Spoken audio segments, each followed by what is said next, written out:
في جنوب القاهرة في منطقة حلوان مبنى ضخم مهجور متخبي بين أشجار وأطلال.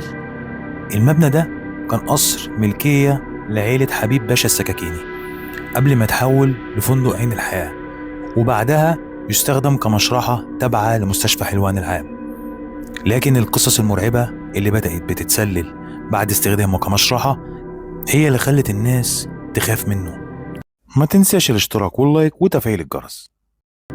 يقال إن في عام 1992 بعد الزلزال اللي ضرب مصر المشرحة تعرضت لحريق ضخم، ومن وقتها محدش بقى يرضى يبات هناك.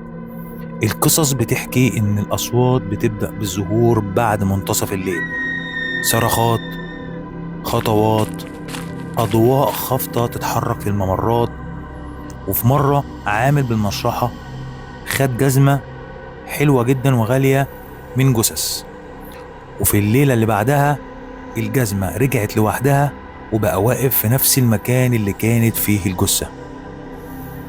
طاقم التصوير اللي دخل المكان مؤخرا قالوا إن الكاميرات سجلت ضباب بيركز في ركن من الأوضة وصوت جهاز تنفس بارد رغم إن الكهرباء مقطوعة من سنين.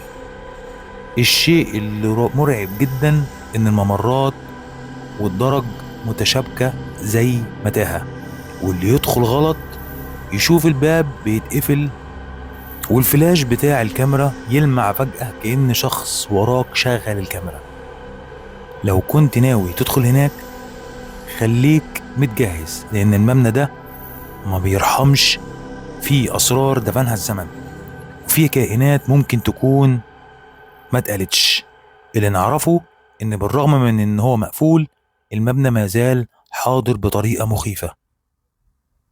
لو عجبك الفيديو ما تنساش تشترك وما تبخلش علينا باللايك، ولو عندك موضوع عاوز تعرف تفاصيله اكتبه لنا في الكومنت وانا اخليهولك موضوع الفيديو اللي جاي.